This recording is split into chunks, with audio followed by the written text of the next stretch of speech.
welcome to Varn. Hello. Thank you. Thanks for having me. Good to see you. Yeah, it's good to see you too. I'm here today with Andrei Migunov, who is assistant professor of computer science at Drake University. I believe that's in Iowa, correct? That's right. Yeah. So you're in the long tradition of long-suffering scientists in the middle of the country. Yeah, that's for sure. I'm not that far away in the Mountain West, so I feel you. And you know, a mutual friend put us in contact with each other because I have an interest in cybernetics and complexity theory and theoretical computer science. And for those of you who don't know, that means that I can code, but like from 1995. So like I learned BASIC and HTML like in the 90s. And which is completely useless now. Got to C++, and then I was like, you know what? I'm done. I'm a humanist. And also, ironically, I entered tech at one of the few time periods where it was really unfortunate to do so. I didn't really enter tech. All my friends who entered tech, and I considered going into computer programming with them, they graduated right during the .com bubble of like 2000, 2001. And I, who, graduated a year later, was like, yeah, I'm going to stay in the humanities and go be a lawyer. And I didn't end up doing that either. But the people who came right before them and right after them were all way more fiscally secure. Most of those guys ended up working at Radio Shack. And I sort of put that on the back burner for a while. I became interested in complexity theory and like cybernetic theory really concurrent to working at an insurance company in the early mid-aughts. And then I got really into statistics in graduate school, which, I was a late bloomer in math. So one of the things that interests me about this, and one of the reasons why I was so interested in talking to you, is you work in theoretical computer science and, say, randomness, complexity theory. And I am into complexity theory from the cybernetic general systems and ecology side, which is a little bit more amenable to humanists because we're always like, well, we can talk about ancient societies and not numbers. So, like, we'll let the number people prove that we know what we're talking about, and then division of labor here. But I am fascinated by the fact that, one, there's a lot of naivete on this on the left, and like they seem to think computer science can do things that I don't think it can theoretically even do. But conversely, there's also a fear of it. Like at the same time, like there's both gay luxury space communism and primitivism, and they both actually in some ways have some of the same misguided fears about the way computer science and complex systems would actually emerge. So would you like to talk about your journey into both math and the left? Yeah, sure. Well, I'll talk about the left first. I guess my journey into the left was my membership for 5 years in the IMT. So it is a Trotskyist organization. I left a couple years ago, I think, mostly over like the internal political life. And as far as my journey into math, let's see. I wasn't good at it in high school. Studied computer science in college, realized I liked theory there. Really enjoyed reasoning about what you can and can't do with computers. I mean, the idea that there's stuff you just can't do was really shocking to me, and so that enticed me pretty strongly. And then I did grad school, just finished this year. So, the can't do element, I think, is one of the things that most people kind of ignore. I've talked to Monroe, Dr. Monroe, who is not a theoretical computer science person. He's actually a person on the ground, and has been really pushing understanding the energy capacity and infrastructure that these things have, because a lot of leftists and a lot of people in general, I think this actually comes from like the futurist press, just ignore the physical infrastructure and energy that goes into a computer system. But I've also become interested not just in that element of the limitations, but also the theoretical limitations of what this can do.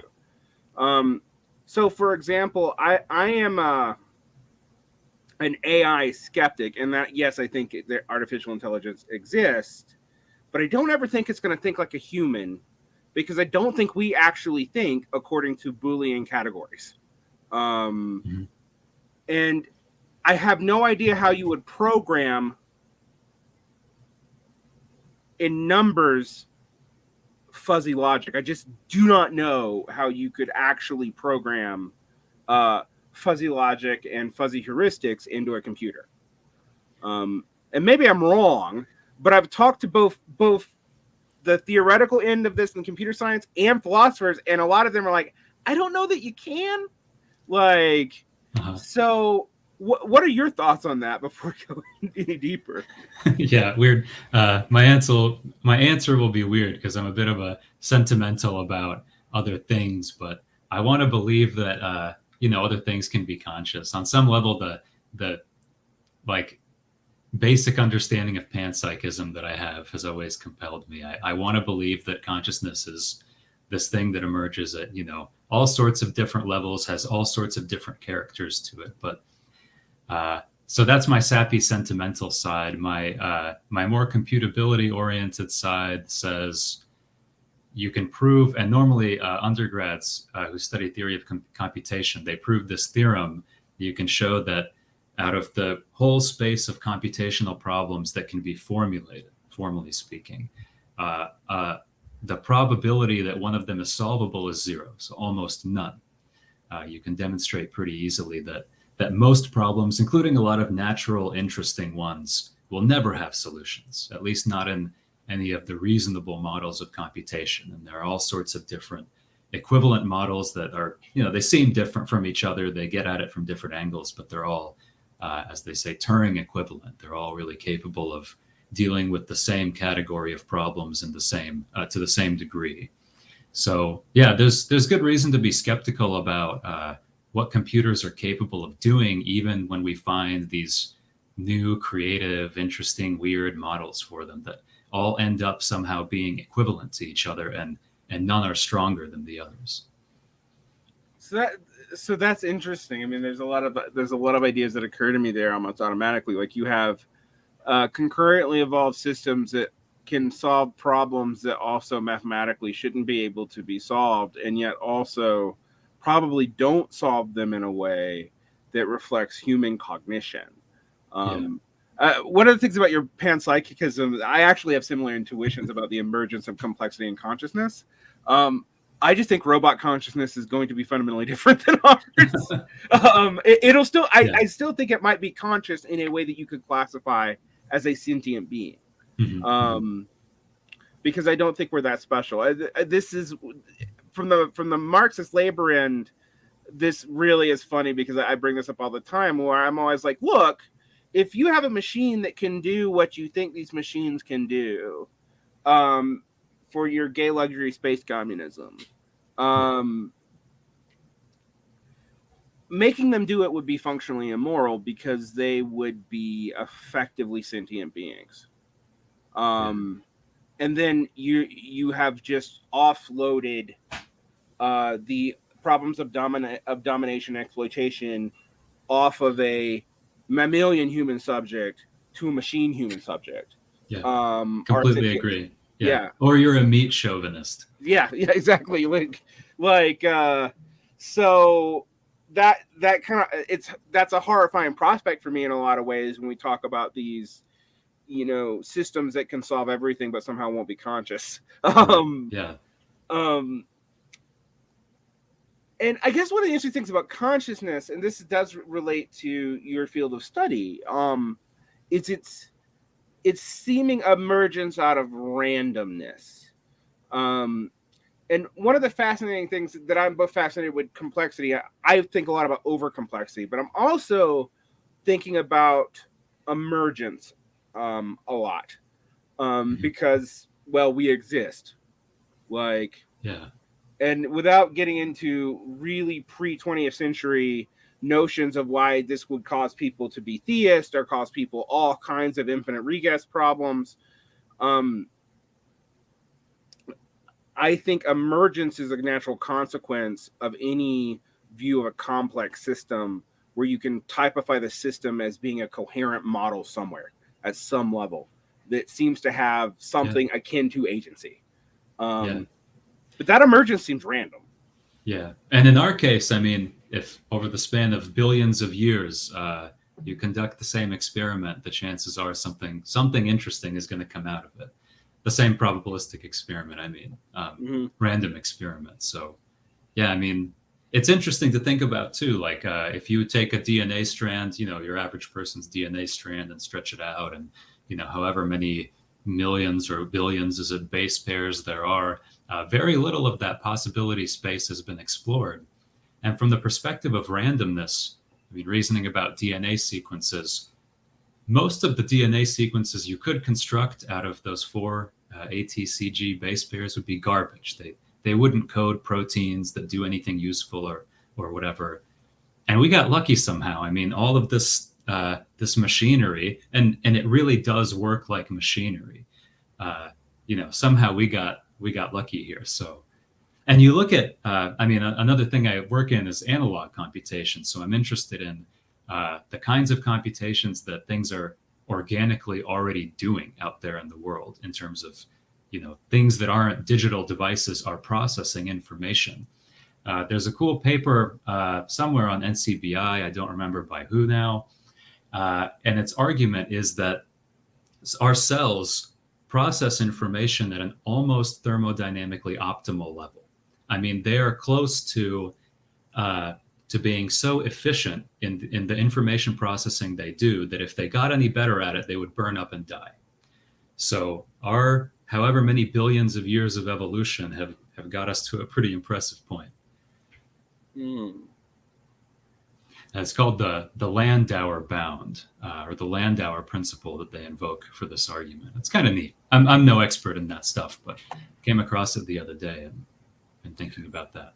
I mean, this, of course, leads to problems from both religious thinkers, but also, I think, in some way, communist thinkers who have taken a human point of view for the standpoint of historical or even natural development.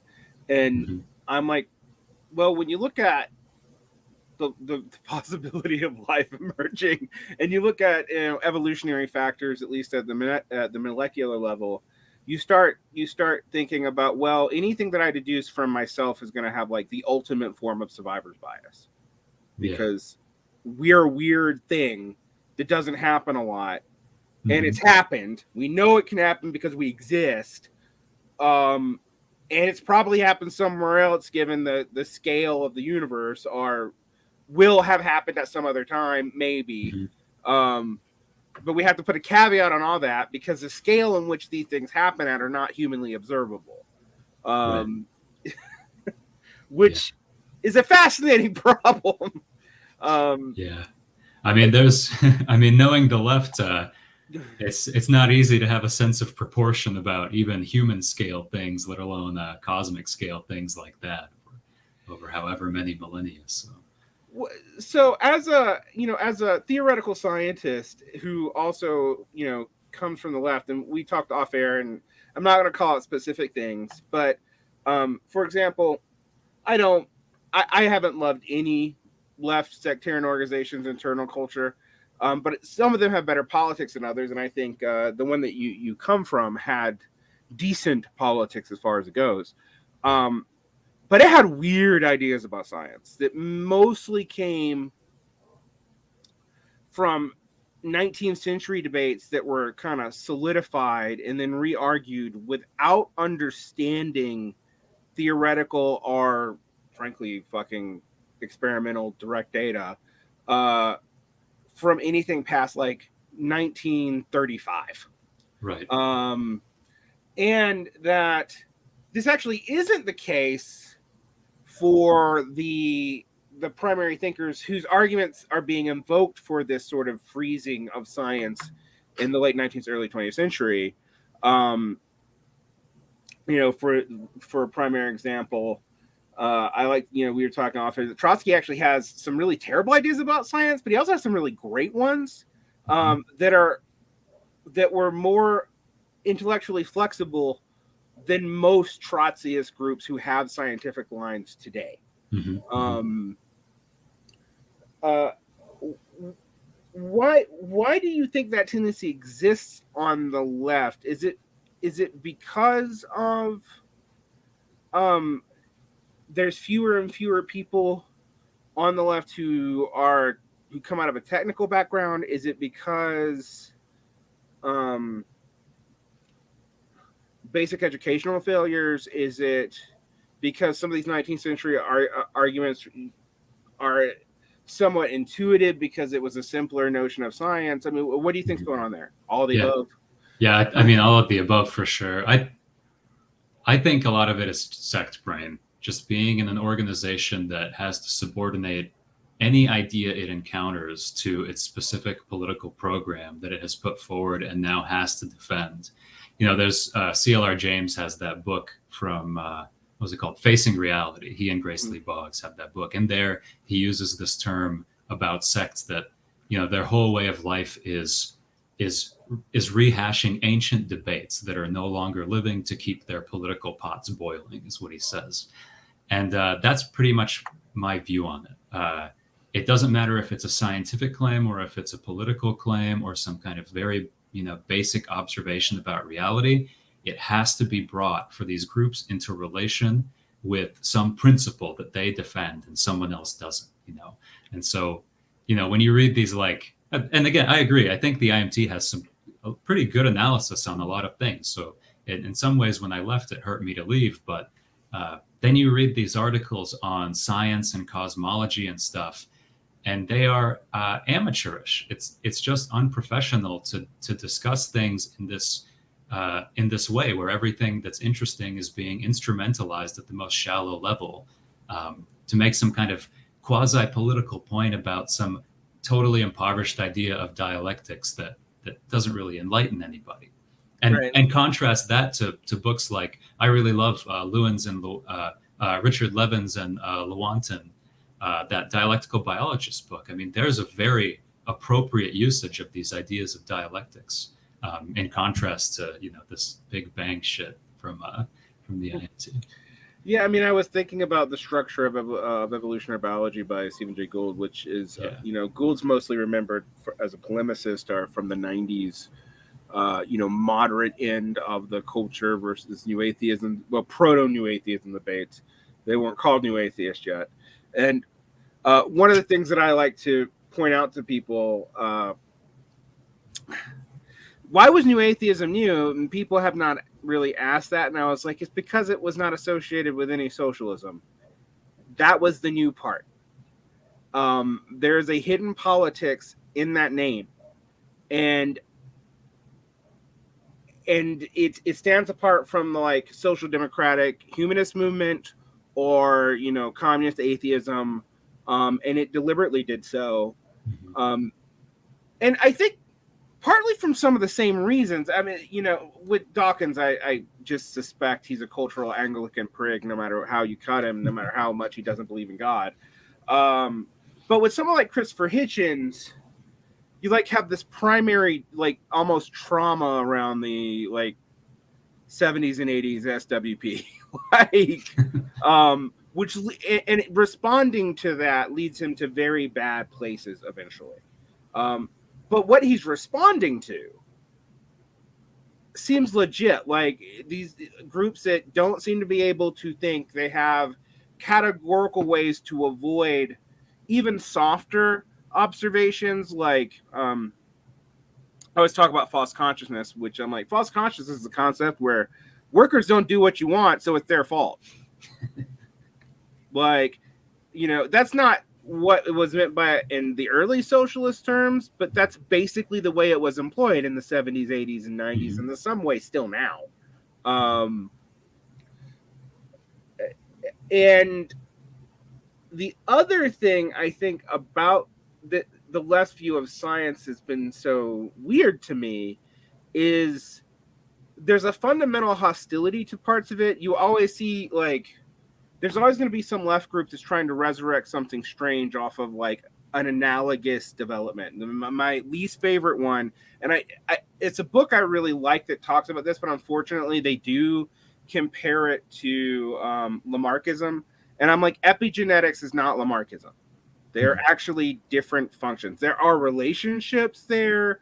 There are some ways in which epigenetics does validate certain observations in Lamarckian biology that otherwise are untrue, but the fundamental mechanism is still Darwinian evolution. What epigenetics indicates is randomness and comorbid events and all this other stuff affects DNA reproduction, or the complexity of the noise, quote unquote, in DNA has all kinds of environmental triggers that are triggered in prior generations. And that's interesting. It's not really Lamarckism. Unfortunately, anytime you make any defense of Lamarckism, you're going to see an immediate jump to Lysenkoism. And now, Lysenko was not a Lamarckist, but wasn't far from it. And I find this interesting because this is literally science. This is post hoc scientific thinking, and scientific here is in quotation marks. Like, it's not really thinking about science in any significant way. Right. It's the assumption that Marxism is the immortal science. I have no idea what that fucking means. I literally named a podcast about that as a joke. And as the immortal science, blah blah blah blah blah. I think about J. Paul Malfwad in Canada, who uses Popper, and then weirdly, in a way that would make Popper roll over in his grave, to justify saying that, like, Marxism is the immortal science, make all the claims of Marxist-Leninists from the mid-1930s, and then say, but it's it's falsified or verified in Revolution. Like, the number of what I find fascinating about that, and this I think you will too, as a person who deals in analogous computation, is this is several degrees of metaphor that aren't being recognized as metaphor and are taken as a computational like truth that it isn't. Like, that's not what analogous thinking is, and analogous computation is. That is metaphorical thinking that happens where the metaphor is so ingrained that you literally can't recognize it as a metaphor. Yeah. And that's always true for model. In some ways, we get into this discussion that gets abused by people in post-structuralism to talk about models, but how models are always problematic because they're always in some ways metaphors, because if they were actually 100% precise, you would just be on the thing. Right. Yeah. But I find the level of confusion there related. And one of the things I love as a poet, as a person who does primarily in language, is that math strips that away. That is what it's useful for. Like, now we can have a discussion that is probably on you or me about whether or not math is real, which that's a philosophical discussion where I feel like a lot of my materialist friends all of a sudden become Platonist, and I'm like, but do you really think there's numbers in the universe and somehow that's a universal language? Because there's different number systems, people. Like, there's been different ways to conceptualize the removing of qualia. But practically, how do you think this affects left planning? Because one of the things that the left has argued, and to some degree with some evidence, like Jacobin, and pulls out the same arguments that actually old Marxist-Leninists used to do, about like the relative efficiency of planned economy versus unplanned economy, are the fact that like there is planned elements to our economy. Even under capitalism, like there are all kinds of both national and international and firm level planning systems going on. Um, uh, and yet, when I hear this talked about, I feel like they've never looked at the even cursory text on system brittleness, randomness, and cascade failure, like at all. Um, so, what do you make of that? Well, to qualify it, I'm no economist, so all my It's fine. impressions are just impressions. But I'm not I either. I'm a poet.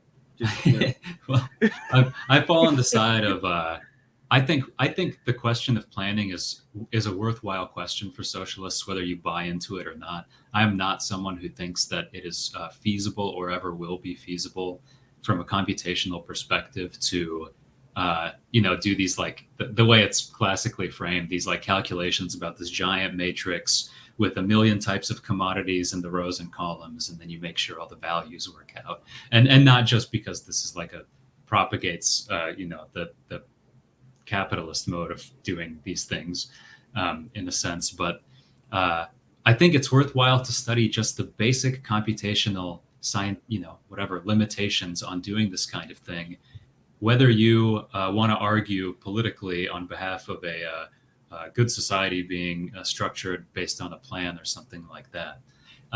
You can make compelling arguments that say, look, there are firm reasons why in the standard model of computing or any equivalent model you would not be able to get away with this.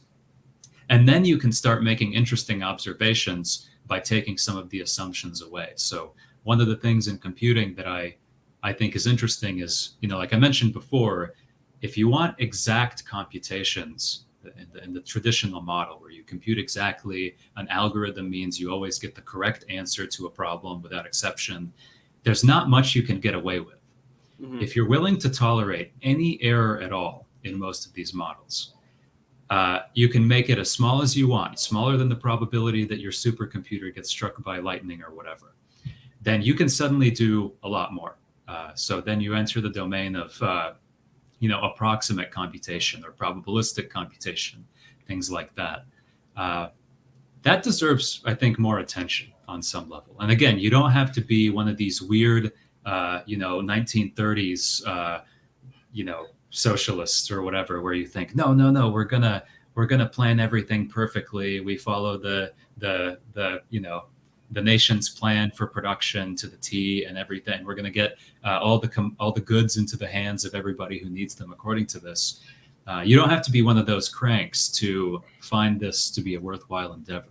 And for what it's worth, I think in a decent society, you could probably plan things approximately, plan the production of essential goods approximately, and get away with it. And in doing so, make sure that the important needs, whatever we identify those to be, are met.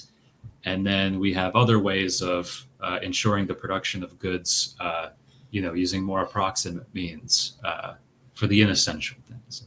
I know that's kind of a vague, horribly imprecise breakdown, but again, one of the big punchlines of computability and complexity is that if you're willing to tolerate some error in your computations, a whole new world opens up. You can solve a lot of interesting, important problems very, very, very, very, very well, or with a very, very high probability a lot of the time. Yeah. One of the interesting things that actually leads me to is, as a historical example, and this is one of the things I love when I'm talking to math people, is I'm like, okay, does this actually fit as an example of what you're talking about? But the Soviet Union had a very good, solid computer system that it didn't release before it fell apart in 1992. It was actually working on it slowly. It was to increase feedback. It had taken some operating principles from Cybersyn, some operating principles from technology and other things that have been developed in the Soviet Union. And they've been working on a computer for like 35 years that could handle this.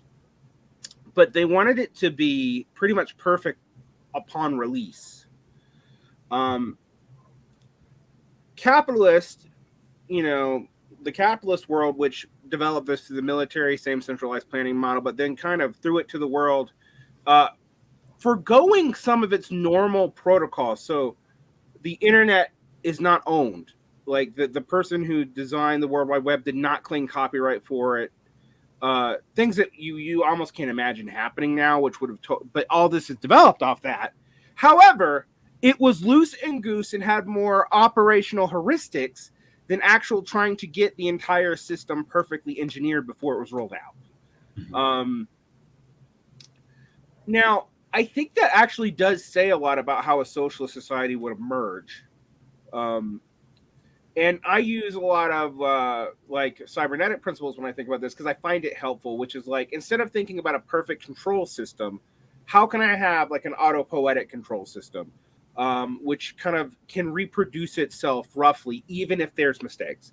How can I, instead of having a perfectly efficient system, which is something that early socialists are obsessed with, is centralized efficiency, to a point that actually becomes a problem in their thinking, because they kind of don't recognize that it's just like mathematical brittleness exists. Like, you know, that there is a way in which if the more efficient, the more centralized you have a structure, the more that failure cascades throughout it.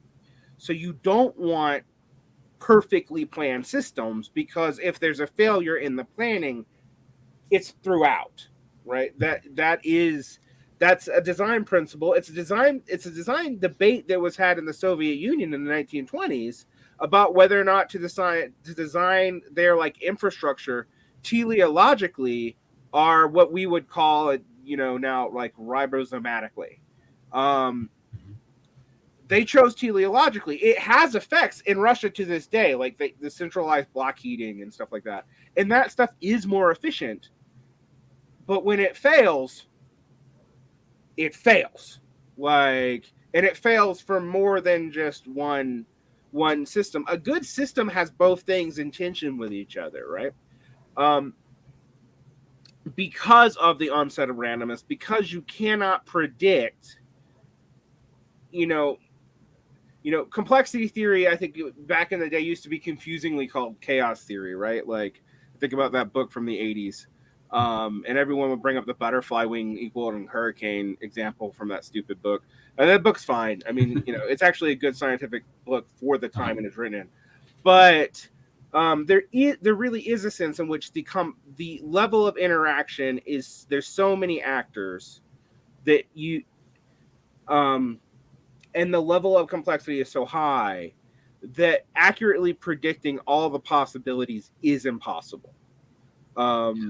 There's no system that wouldn't require the energy level of like 1,000 suns that could do it. And that's the other thing that I tell people, like, yeah, you can make a computer that could do that if you had infinite power. Like, yeah, among other issues, but yeah. like these systems actually require large amounts of energy. Like, yeah. I remember we've had to limit the development of processors up here in Utah as the climate has changed slightly, and we've had slightly less water because we have less snowpack, even though it's raining more. And that has led to us having to like put caps on data centers being built here because we can't cool them. Like, and I don't think that's not a thing that I think most people like know about, right? So the other thing I wanted to talk about is like when you're dealing with these like theoretical computational problems, you know, are you trained to think about it in terms of its physical capacity? No, not really. I mean, okay, I don't want to speak too soon. I don't know about other people's programs. My experience has been mostly dealing with the theoretical mathematical hard limitations. It's only later in thinking about this stuff that I ever encountered these like interesting state, like Landauer's principle about optimum thermodynamic efficiency of computations. And again, I just think I mean, now that I see it, it's one of the coolest, most interesting things. Of course, computations, like you're describing, of course, they all along had to answer to all sorts of other factors besides their idealized mathematical, formulations and the limitations of those. So yeah, I'm now interested in that stuff, but I'm getting around to it very late. But now I also, in analog computation, I also work with a couple different models of chemical computing. And at this stage, they're very like, what's the word? Like, they're not practically implementable. People do experiments with them. They construct some interesting little device. But if the question is ultimately going to be, hey, can we use this to solve problems in the real world efficiently?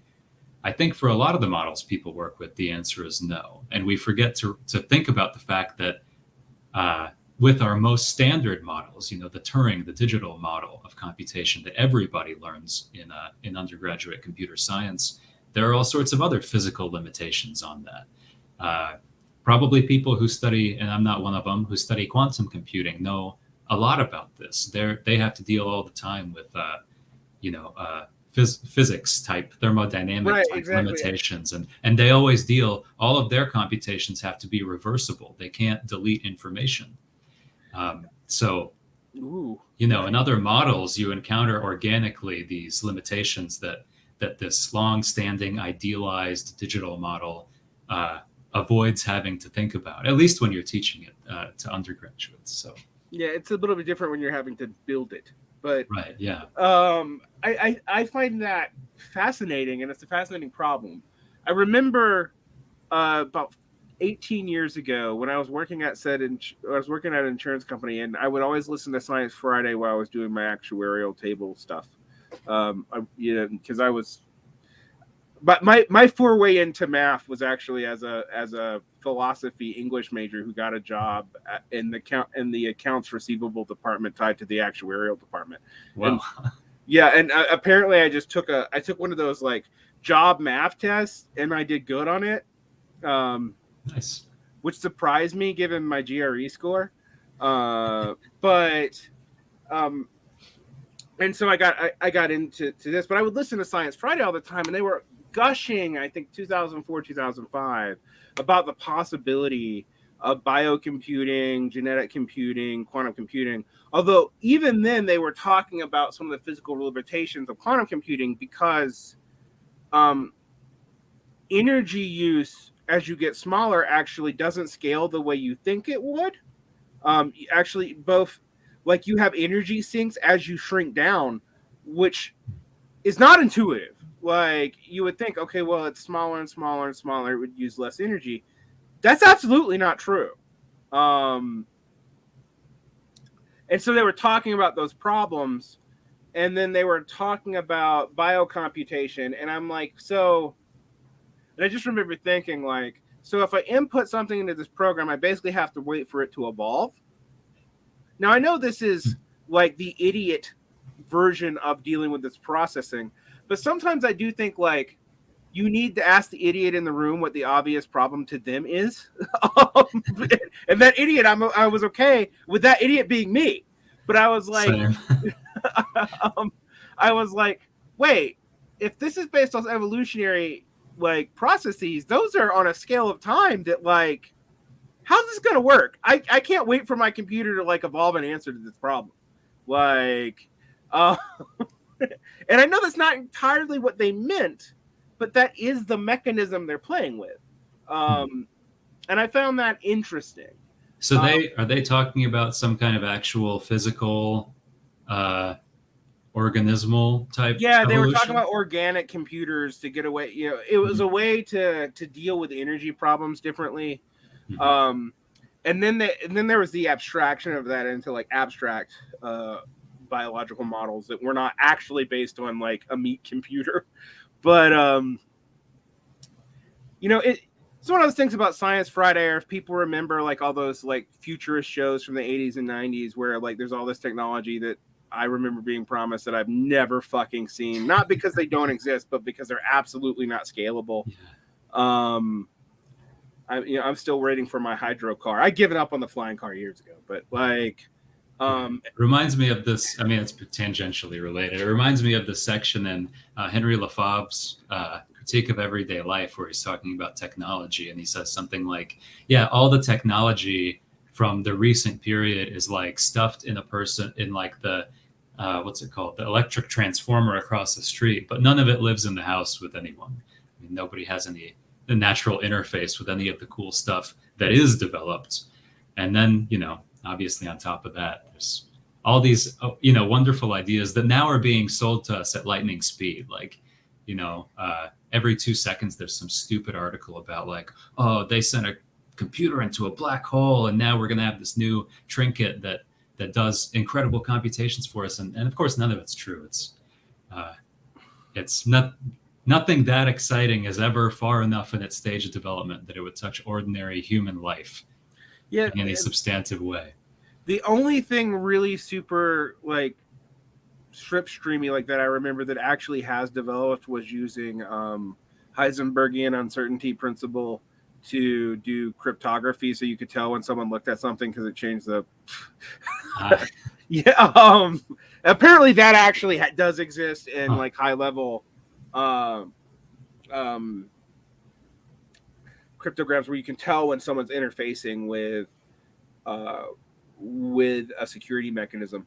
So that exists, but that's the only time that I've actually heard of one of those cool things based off of like cutting edge theory. Like I was always, I was kind of glad the Higgs boson was confirmed a couple I guess that was like 8 years back. I can't remember exactly. Because it kind of, I remember in the aughts being really, really pissed off at not quantum physics, but like string theory and brain theory physics. Cause I was like, I don't even know how this feels like mathematically derived metaphysics. Like, I don't even know how you would confirm this. And it's cool that you're producing cool, useful math because, I always like more cool, useful math, but maybe not make the claims of like ontological existence for some of these things, please. Yeah. I remember recently I saw, I think maybe it was Ross Wolf's blog, or I can't remember where, there was an article about scientific utopianism and the Russian Revolution. And this conversation just reminds me, like, man, there's nothing I hate more than capitalist scientific utopianism. Like this, like the crock of shit you get when you open like a pop science article these days compared to like the genuine optimistic commitment that revolutionaries have had at various points in time to putting, science to use in all of these like, utopian, I guess, ways. Just a whole different mood completely. Yeah, and this comes back to your point about, reclaiming science on behalf of the left. Right. There was also, I also want to reclaim logical empiricism on behalf of the left too, because like we actually invented that shit and then ceded it to the capitalists because dialectics or something. Okay. Like, I leave that to you. The Red Vienna Circle really is. I mean that and I know we always talk about the logical positivists as the only losers in the 20th century, but I like to point out that they were the people who defeated their own research project, not outsiders. Okay. Like they're the people who came up with the proof that verifiability didn't work. Mm-hmm. So we're always chastising them as being ultimately wrong, but I'm like, oh, so we're punishing them for actually being scientific. In our way we categorize them historically, because they disprove verificationism, not the Frankfurt School, who basically just use positive, and I love the Frankfurt School, don't get me wrong on many things, but the way they talk about positivism is like anything that makes a claim about reality is inherently fascist is insane and maddening. And what's the other claim? That any structure based on logic is just formalized superstition. And I'm like, yeah, this is not a good way to defend dialectics, my friend. Like, yeah, I mean, even like the very, very most famous of the famous mathematics, the incompleteness theorems, right? I mean, there's a witness to the fact that you can have interesting results, self-aware results from within a formal system. That's what people have been doing ever since in all kinds of crazy ways. That I'm not a logician, so I don't understand that stuff as intimately, but yeah, I'm not a fan of the claim that just because you're working with formal systems, you miss out on the most interesting things in life and in reality and in science. I think that's nonsense. No, I find the formal systems to be a way of really beginning to approach relationality, to think. I've used this Yeah. term twice today, but it is a term of systems theory, transdisciplinarily, um, to really think about the relationship between different things. And yeah, the human mind's given the pareidolia, so we're also given to seeing relationships that aren't there, and I guess I should define this for my audience, because I never know how smart my audience is or how educated. Pareidolia just means that the ability to find systems that may not be real just because we're pattern seeking. Um, we do the shit out of that. Like, that's why Yeah. stuff like astrology and stuff develops. Yeah. Yeah. Because we're like pattern seeking monsters, and in the lieu of actually finding a pattern, we'll just make one up. Pareidolia. Okay, I'd never heard that word before. I've had this thing come up a lot, but with the randomness stuff especially. Like, Mm-hmm. humans are bad at identifying patterns when they are there too, and Right. it's an example that one of my colleagues at Drake gives a lot to students who like studying games and stuff. It's like, if you're playing a video game and you find yourself respawning in the same place over and over and over again, it could very well be a random event. Randomness has to contain a lot of sameness infinitely often, but it doesn't look like it. So, we're bad at telling when things are patterned, and we're good at finding things that have no pattern and claiming that they do. Right. This is my great internal debate. Have you? I don't. I'm always interested in what people know about this. Have you ever heard of Kondravev rapes? I figured if you came from Trotsky's background, it may have come up.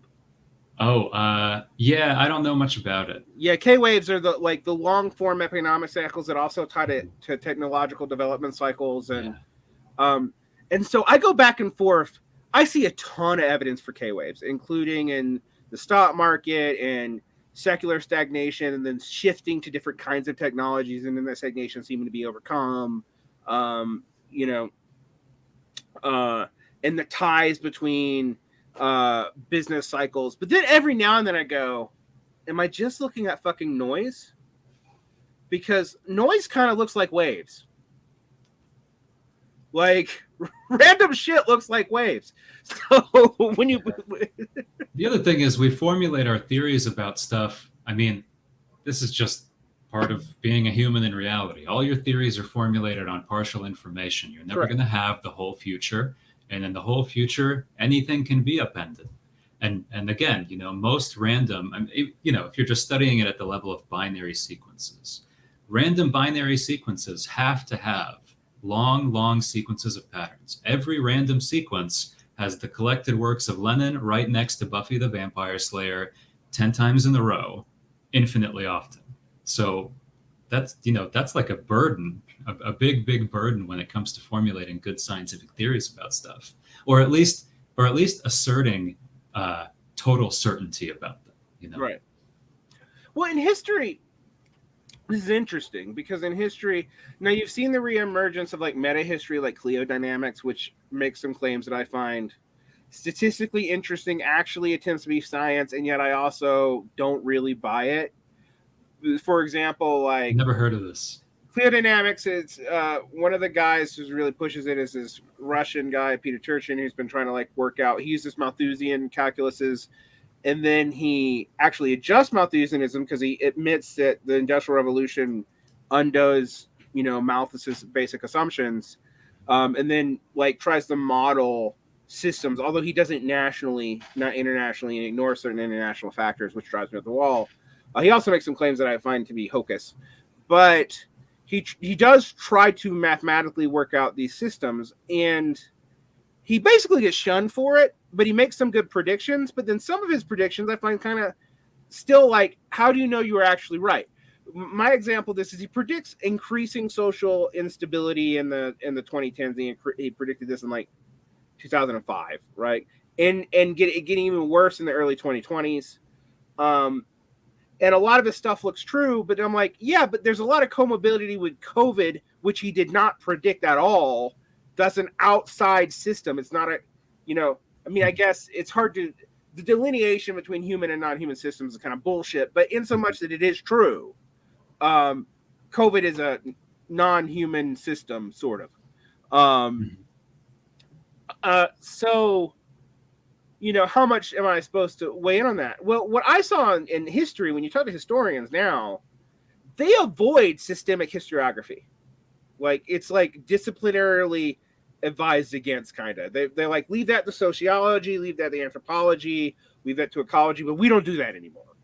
And I find that fascinating, not because I want history to be a science, but because you and I guess, both know that there is no actual one scientific method. Shh, don't tell anyone. Despite all that stuff they teach you in high school, still, like, no, the things don't actually function off the Baconian method much. It's kind of a basic, like if you're a Marxist, like it's kind of a basic Hegelianism, right? Things tell you how to study them. You don't tell things how to study them. You don't walk around it imposing a method on stuff. There's always some element of study that starts with a really vulgar empiricism towards the object of study, and there's no way around it. At least that's what Hegel thinks, as far as I understand. No, I think you're absolutely right. I think Hegel accidentally hit on like, I always joke that in trying to build the perfect logical system, Hegel accidentally invented systems theory, and and also all of modern philosophy, because in a way, before Hegel, and there's some galaxy brain shit in Hegel, like I'm not denying that. Like, there's some weird theological assumptions. There's all kinds of teleological, and by teleological I mean, like, he thinks God is the maker of the universe, therefore there is a teleology that is divinely imposed. That's the real idealism, and right. Too. Yeah, it's another one of those things where the most vulgar criticisms of Hegel you get from Marxists are often like, oh, he believed in God. That's like the big deal. No, the big deal is that, like, things are a consequence of an idea. That's the idealism. Right. Anyway, I didn't mean to get and the idea is God, but that's not even the problem. Yeah, exactly. Yeah. Actually, I tried to explain to someone the difference between the way Marx uses Hegel and the way Hegel is, and I'm like, well, for Marx, concepts emerge from our observation of reality, and basically we abstractify them. That fetish concept of commodity and all that, you emerge, you see the world, you find concepts that roughly fit with how you see the world. They emerge as analogous from that material world and analogous to how you socially reproduce yourself. And then they either work or they don't. And they also orient you in certain ways as this becomes a feedback loop. And Marx didn't have systems theory language, but this is one that, like, when they talk about, like, base and superstructure, I'm like, please just fucking talk about a feedback loop. It's so much clearer to modern people when you talk about a feedback loop. Yeah. Like, and Engels even has that letter where he's like, God, I wish I'd never said that. Like, why did I even use this metaphor? Because there's also stuff I point out, like, there's stuff you guys say is in the superstructure that's in the base from their own standpoint. You don't really understand how it all works. They meant it as a metaphor. It is kind of a helpful metaphor, but it falls over itself real quickly. Whereas, like, feedback loop gets to know what you're talking about. Like, you have relations of people that because of cultural encoding, because of randomness, because of geographical situation, there's 1,000 inputs. They become the way we socially reproduce themselves. Those get justified. Those justifications perpetuate that. If you can actually reproduce your life, and the structure of that becomes naturalized, you forget that there are other forms of life until you encounter them again. And voila, moving on. This is what we mean by social construction. Although when Marxists talk about social construction, we actually, like, well, I say most of us don't. But Marx talks about species being. So that, like, there is a sense like this. There is something biologically to be human where we would act in certain ways with no constraints. We will never exist without constraints. And those constraints change the way we act. Right? And so talking about human nature isn't useless, but human nature is always going to be contextualized in a certain situation. So you can't draw conclusions from human nature under current conditions versus human nature now. And I always pulled the example from anthropology, or actually it's from comparative biology. We were wrong about wolf social structure for 100 years because we only studied them in captivity. And so we assumed like alpha male shit is how it works. That's how it works in captivity. That's not how it works in the wild. Mm-hmm. There's all kinds of things like that when you look at not just anthropology, but like primatology, comparative biology, and the role of, and to throw it back to you a little bit, the role of the random, the environmental, the unforeseen on those differences in behavior is underappreciated, I think, both by capitalist and by socialist. Yeah, people always want, I don't mean to overgeneralize here. A lot of people seem to want an account of revolution that is extremely deterministic. I mean, we could do 1917 over and over again forever.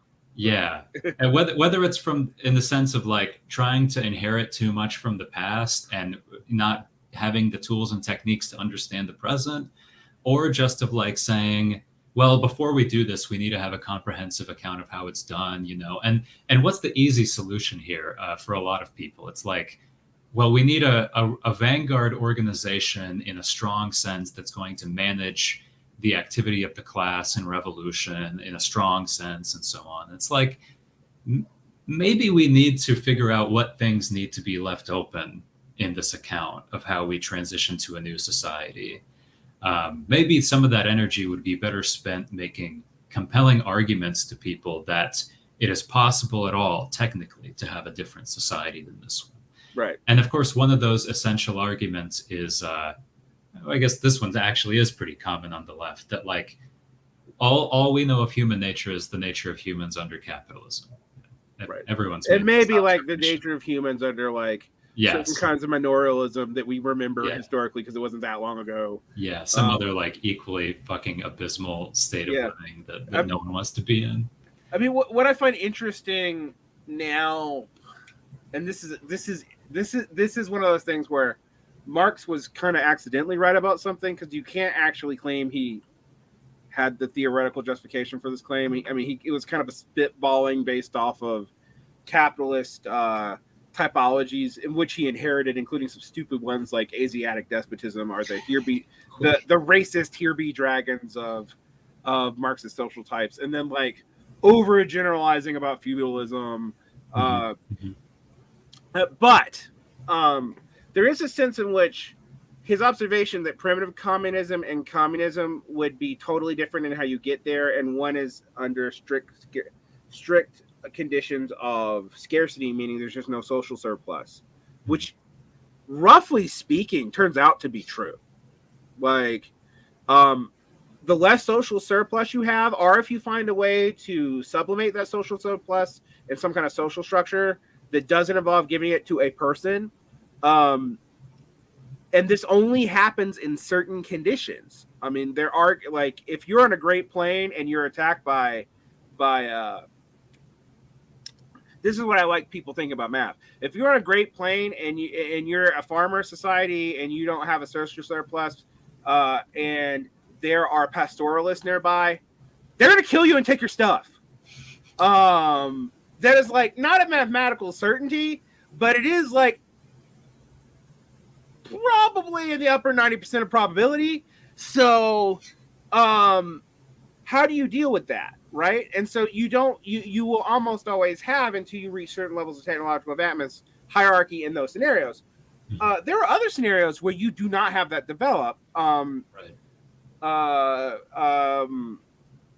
Relatively secure farm, like if you're up in the mountains, and there's not a lot of threats, and you don't need to develop like a military caste to protect you, and you're not dealing with pastoralists, then if you're hunter-gatherers and you have immediate return stuff, you live in a very fertile area, and you might deal with some kind of permaculture, but you're not doing agriculture, you might have egalitarian situations pop up. Right? David Graeber and David Wengrow try to make it like it's just the way you think, and from the Marxist perspective, that's not entirely wrong, because if you think about the conditions of which egalitarian societies exist, you can build things off rough heuristics. And this is where I want to point this out. Rough heuristics, not absolute planning, that would replicate that scenario. Mm-hmm. And one of the ironies that comes out of this is modern abundance leads to us actually having social structures that probably come closer in their understanding in relative egalitarianism, not true egalitarian, but most other egalitarian societies aren't, of hunter-gatherer and early agricultural societies, whereas the people of just 500 years ago, their mental states and the way they view hierarchy will seem totally alien to us. But that's an accidental insight, or like it's an insight that Marx like sees off of some early anthropology and some data and kind of works through, but doesn't really understand why it's true. It just becomes an orientational principle for him.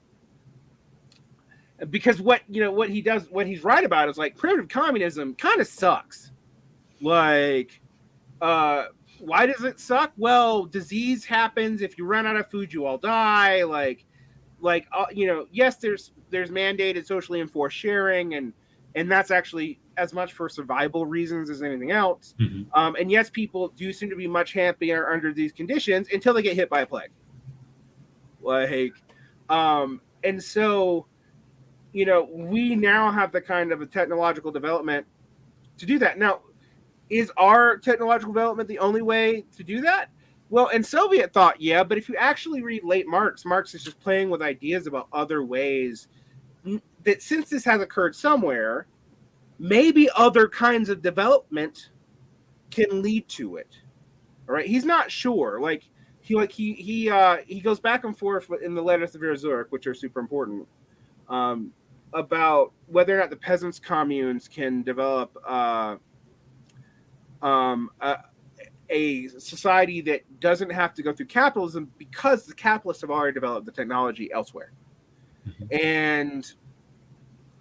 And thus avoids, what Plekhanov calls the Incan development problem. Like, we're going to impose capitalist conditions on everyone collectively, and that's going to make everybody hate us, which is what Plekhanov thought was inevitable, but he also was worried about. That's why he thought they had to join up with the Germans and all these, and that's why Lenin thought that too.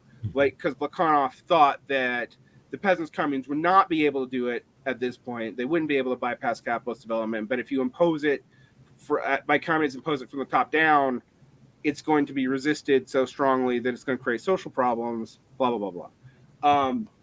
I think that's interesting because we see systems and patterns. We see socialist thinking recognizing patterns that actually did happen off of probabilistic models. They're probabilistic models based off past societies that are analogous.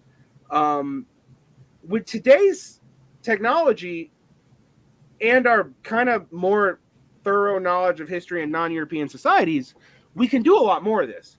But none of it's ever going to be perfect. And that's the thing. My issue with the way a lot of socialists think, and this is true of socialists I've met in China, it's true of a lot of Western socialists too, is they think in concrete stages, even though they also say they don't. And they think that we can replicate prior conditions on a one-to-one basis when those conditions don't exist. Like, we're not in a periphery autarkic society on the edge of Europe that has a middling industrial proletariat only in a few areas and a large. Who the fuck has a large peasant base anymore? Maybe India. None of those conditions exist, and yet we try to draw conclusions, and we struggle to force the frameworks of those time periods onto now. I think if we had a more, I mean, this sounds weird because people think of math as like the ultimate in determinism, but if we had a more mathematically rigorous model for how this worked, particularly one that, like, I don't know, took the existence of statistics and probability as given, which these things were poorly understood in the 19th and early 20th century. We could do more with this without just trying to shoehorn everything into the same models, which I think is psychologically comforting in a lot of ways. That's why LARPers exist, right? Yeah. But it's not useful. Yeah. Yeah, I'm with you. I mean, it seems to me, like we were talking about before, as far as proliferation of theories. Mhm. I'm on board with the proliferation of theories. I think on the left, anyone who gets cast out of any of the sects probably has to contend with the inadequacy of the line of thinking you're describing, where you want to draw this. Well, for us in the IMT, it was the unbroken thread of Bolshevism. There's the strong, correct theoretical tendency going through Marx, Engels, Lenin, Trotsky, Luxemburg, opportunistically, like everyone does, to the present day, and all we have to do is kind of reproduce this orientation towards the class. But it's a very particular thread of Bolshevism. It's the Bolshevism that it's sympathetic to the left opposition within the Soviet Union, but not left communist, because that's too far. Right. And it's democratic, but it also accepts all the changes to Bolshevik structure that emerged after the Civil War as like given because they happen to live in Lenin, therefore they are sacrosanct, even if they don't live up to Lenin's ideals by his own admission. It's very weird how they it's just and ultimately it's just Stalinism anyway. I mean, it's really in no sense fundamentally different in terms of how it claims it wants to organize society or the social construction or whatever. Then it's really funny watching Trotskyists complain about the collectivization of agriculture. Where I was like, that's the part of Trotsky's program that Stalin picked up. Because Trotsky really didn't like peasants. That's not fair. I mean, he had his theoretical reasons for not trusting the peasantry, and going back to observations going all the way back to like the French Revolution.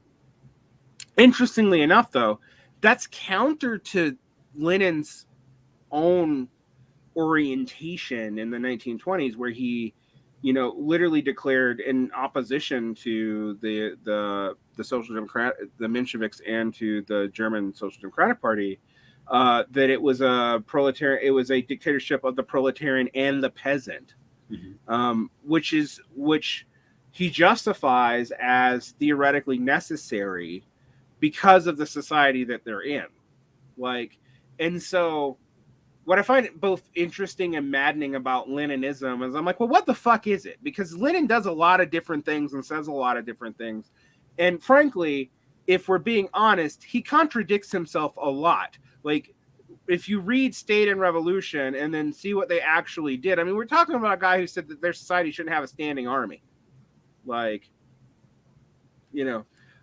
then the Civil War happened, and all of a sudden, every justification, including from Trotskyists, for Bolshevik structures, like we have to accept Prussian efficiency in the Prussian Central Command, as if the United States hasn't happened off of a very different military structure, which has actually been more successful than the Prussian High Command.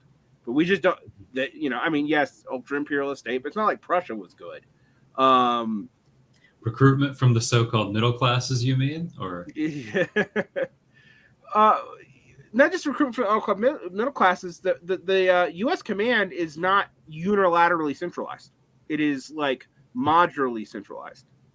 And so it has modular coordination between the Joint Chiefs, but there's not a central committee that absolutely runs everything, which was a problem actually for the Prussians in the unification of Germany, because they would get too rigid on things all the time. But the model, and this I think partly comes out of argumentations with Narodnik Federalists and anarchists, that we had to have a centralized central command is a huge part of Bolshevik self-justification and its own narrative about why things have to be our way, even though depending on the time period, the Bolsheviks don't do that all the time. They're not always doing that. That really emerges. It kind of emerges in 1919. It really becomes strong in 1921 during the Civil War, which makes total sense because they're fighting a fucking civil war. But it's not something that makes sense. My favorite example of this, as far as structurally speaking, almost all parties replicate the Central Committee structure that was reformed after 1921 for open voting and slate voting of the Central Committee that led to Stalin. Almost all Trotskyist parties, because they fetishize the Bolsheviks and specifically the post-1921 constitution and internal structure of the Bolshevik party, they all replicate the same conditions that led to Stalin. And I'm like, is it any surprise that all of these people have like cults of personality figureheads at the front of them? Like, and yet you're supposed to be against that. Like, but you literally, because of this insistence, because of this self-imposed bounded choice, and a refusal to deal with maybe randomness, maybe there's multiple ways to get through this pathway. Maybe there's multiple ways to solve this problem. You replicate something that you absolutely actually know won't work if you thought about it for 5 minutes. Like, yeah. Yeah. I don't know. At this point, I'm so pessimistic about any of these small groups. The only thing I really do at this point is work with a mutual aid group and then political education within that. But yeah, any of these small, committed to a program sect organizations, I agree, probably all have something like the same disease in this regard. And yeah, and the IMT too. You know, when the slate was proposed for a new leadership, it was proposed. It's not like it was deliberated on. It was just kind of a do you like this or no vote, always unanimous seemingly. And yeah, people eventually find out that there's something not quite right about doing things that way, but there's nowhere to go after. Well, I mean, you know, there is a reason why, like in many churches, they produce sex scandals over and over again and have very bureaucratic leadership. And I have friends in the IMT now, and I'm still, you know, I'm always like, same, yeah. But have you thought about this? You know, in the U.S., how many people do you know in the ISO? And I was like, well, you know, the ISO has all the problems of the IMT, but also like less of the principles. And in some ways it led to them being more flexible thinkers, but they still had the same Bolshevik style structure and they were still given to the same problems. I mean, what brought them down? Well, what really brought them down was the fact that they were attached to a multi-million-dollar business that actually had to enforce ethics on them. And when it did, this sex scandal from literally 5 to 6 years ago came out. But you see this, and it's not just Trotskyist organizations before people get on me. Like, I've seen this in almost every kind of sectarian Marxist organization and sectarian anarchist organization. Yeah. If they have rigid structural components like this, and there is not a way for membership to really hold people accountable without feel of retribution, which in open slate voting, that it's unanimous because the social pressures on voting against it is expulsion. So it's almost always going to be unanimous. This is like probabilistic. Huh? I hadn't heard of the expulsion as a consequence for voting against the slate, but it's not. But if you're on the losing slate and you publicly vote, there's social stigma, and then they usually get chased out of the organization informally, or sometimes they do get purged. They won't be purged for that reason. Yeah. You know, it's you know, but what I find interesting is there's other path dependency developments like this. Like, you know, we're talking about sectarian organizations. I also am very pessimistic about the DSA because the DSA like kind of refuses to accept that if you engage in democratic politics with the funding structure of Democrats, you will be subject to the same cycles that they are. And outside of local stuff where you might be able to form a local caucus, you're not going to look any different than currently existing Democrats. Do you think they all entered on bad faith? That's a dumb assumption. Like, yes, Nancy Pelosi is a bad faith actor now. Like, what do you like? Do you think it's going to go another way? And yes, it might. You know, I'm an argument for randomness. It might go a different way, but it's not going to go on the way that you're predicting, and you have plenty of evidence for that. Good science is always making good local information-based decisions about what to do, and not about exploring the whole range of possibility just to say you did, right? And so every time I hear these arguments that are like, well, we won't know unless we try, it's like, well, first of all, it's been tried. There's a whole history of entering the Democratic Party and trying to make it do this thing and that thing. Eventually you have to cut this experiment off and try something new. And yeah, I don't know.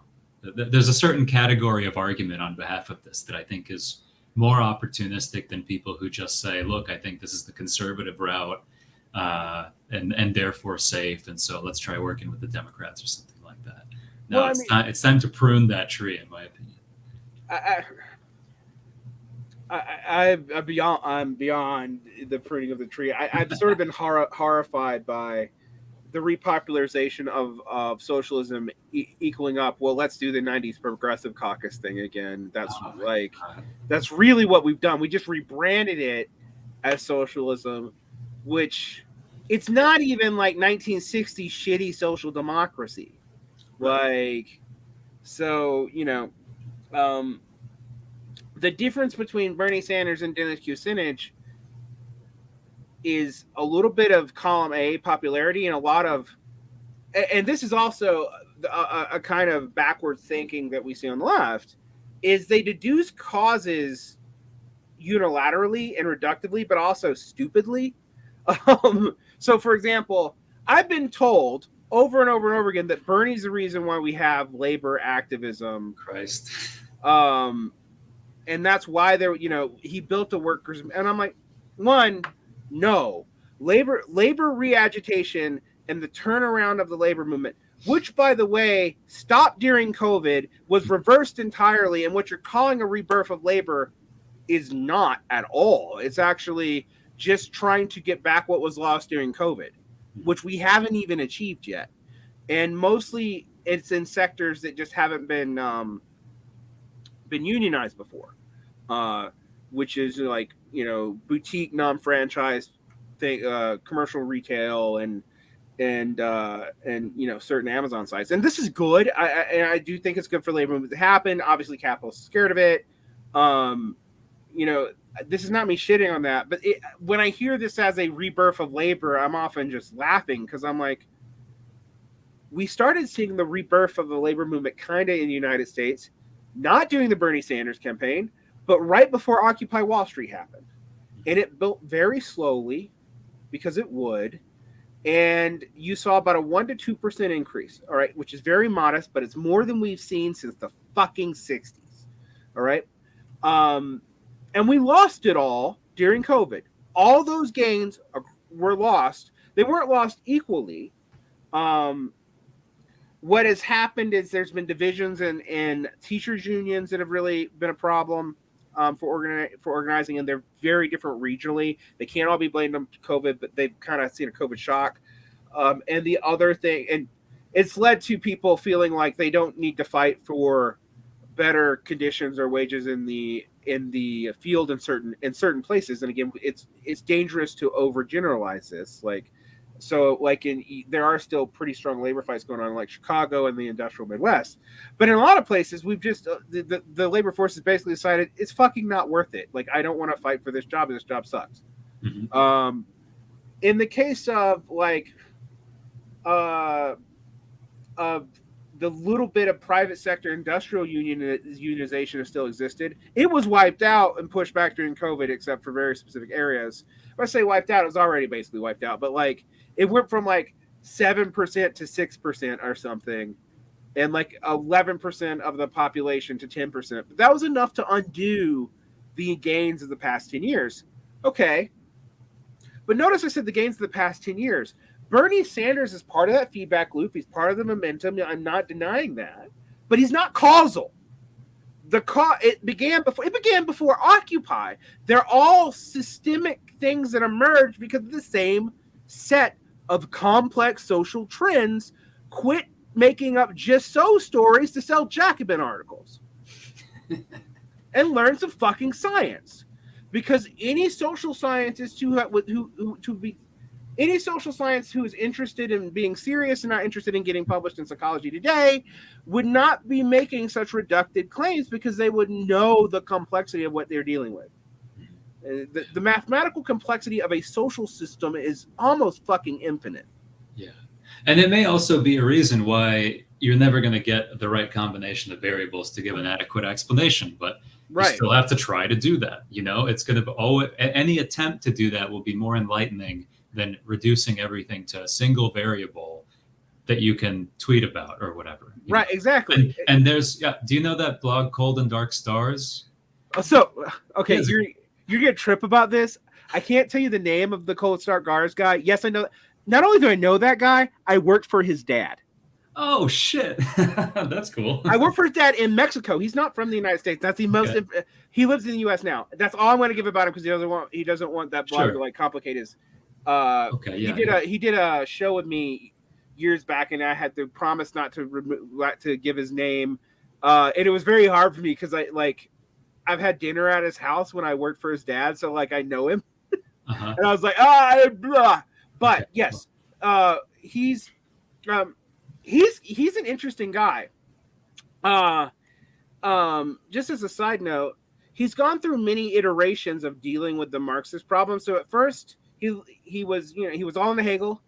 Then he got his degree in astrophysics and started working in climatology, and he hated Hegel.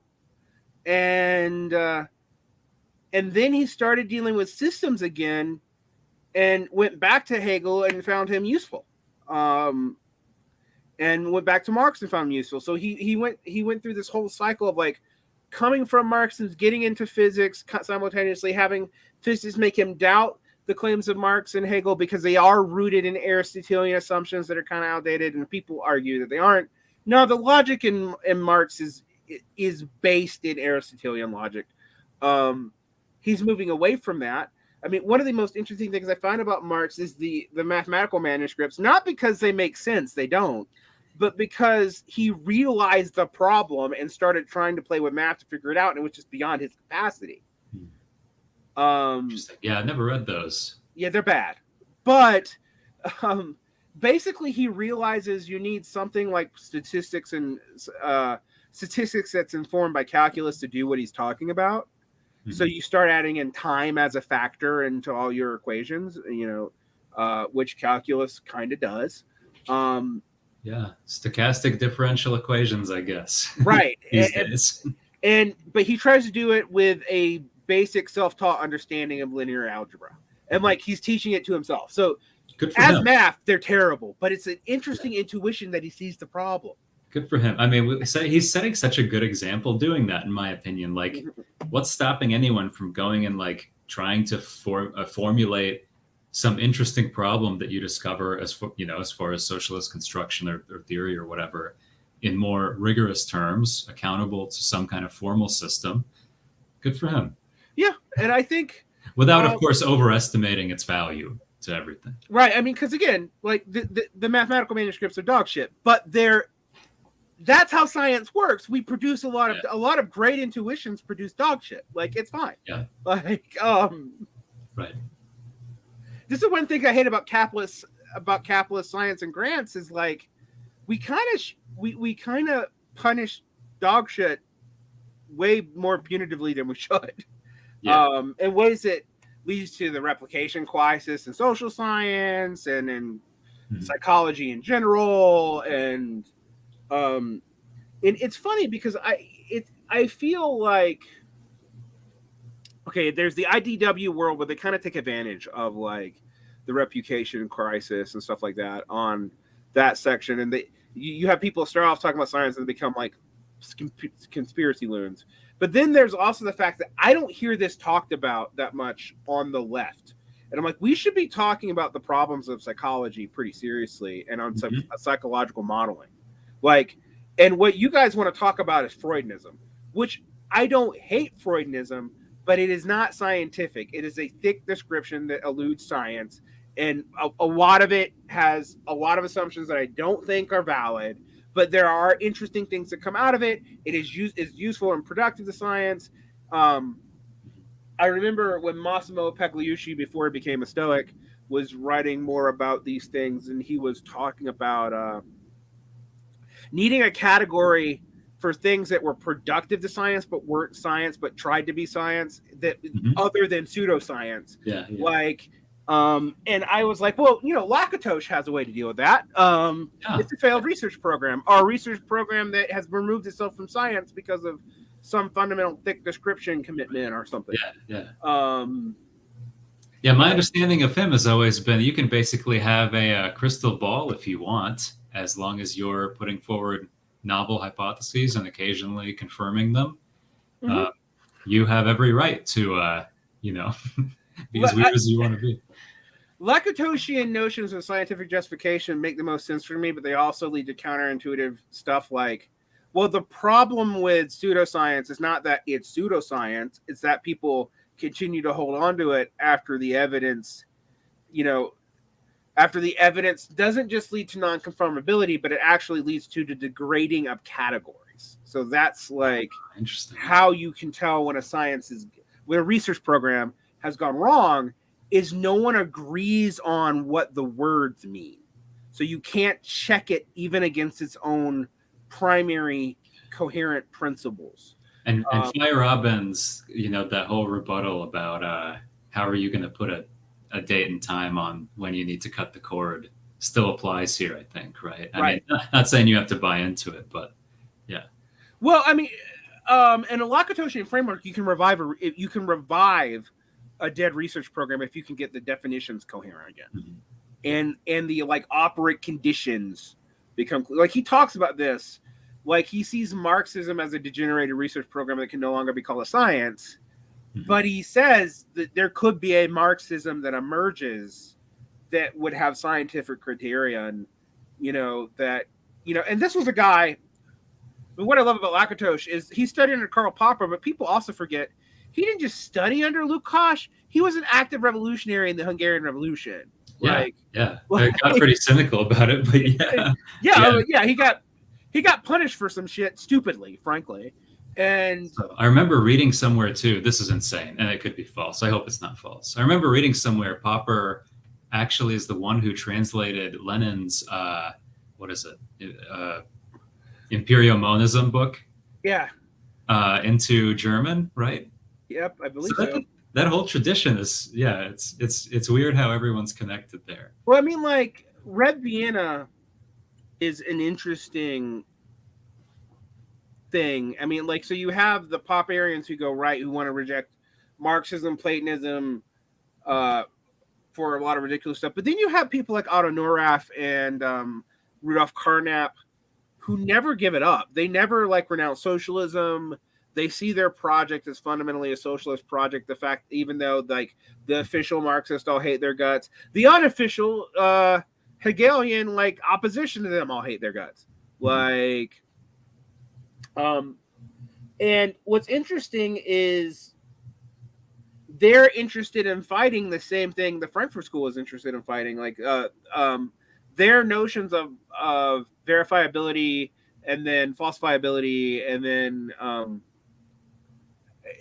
is related to right wingers using vague words and vaguer concepts to conflate ideas in ways that were misleading, and for all of the critique of the Enlightenment and all that, and Adorno and Horkheimer, I do point out that the Jargon of Authenticity book, which is aimed at Heideggerians, is also about that, dealing with the fact so many of these claims are hyper analogous, and they're so analogous they don't mean anything. You're dealing with a level of abstraction, but it isn't abstraction like math. Abstraction like math is, and this is why I argue people want to do away with the category of qualia. So for people who don't know, because I'm getting all into my philosophy of science stuff, qualia is the idea that there's qualities that you can't mathematify, at least not at the same time as dealing with quantitative data. Those things are real, but you can't really deal with them because they're experienced subjectively or intersubjectively, depending. And so you bracket them out, and you deal with them in their terms of second order effects, right? And when you do mathematical modeling. There's a lot of push in the aughts by people around Edge and stuff to just do away with the concept. It's the same people want to do away with the hard problem of consciousness. They're just like, it just doesn't exist. I'm like, okay, so you're telling everybody that something that they all experience is just not real because it fucks with your ontology, effectively. But also, but I get that impulse because that was part of the impulse of the Red Vienna School, was to get rid of some of these concepts. They were just mucking things up. And a lot of what they were fighting was not Hegelianism. It was the fascist use of Hegel and the kind of mystification around these categories, and then also Heideggerianism. And there's still a tendency on the left, for example, to use the word ontology for things that I don't know what the fuck they mean, and I don't think they do either. Like, ontology to me means like understanding of the of experiential metaphysics or something. Like, but people throw that word around. I've been asked about it in times where I'm like, I don't know what you mean by, and I know what the word means. Like, I don't know what you mean by the study of being in this case. Like, and sometimes I think you just mean metaphysics, and sometimes I don't know what you mean. I don't think anyone does. Like, it's a level of non-quantitative abstraction because it's based in qualia, and yet it's not something I can express in words. And you're using it in a way in which I think might be idiosyncratic to you, but I can't tell that. It's almost like a personal language problem. Sorry, that's a long rant. No. Yeah, no, I'm with you. Yeah. It's a hard problem in general to figure out where you want to cut off abstractions in this way. Like, I use those words too, but it's always like, okay, I'm doing this in great peril. What are the chances we're really going to mean the same thing when we use a term like ontology? What are the chances we're interested in the same problems, even if we did mean the same thing? Right. And articulate them. So, yeah. I think ontology has a place, but this is where I tend to, as a person who is interested in science, actually tend to forego logic bro tendencies. But on this case, I'm like, just please fucking define your terms.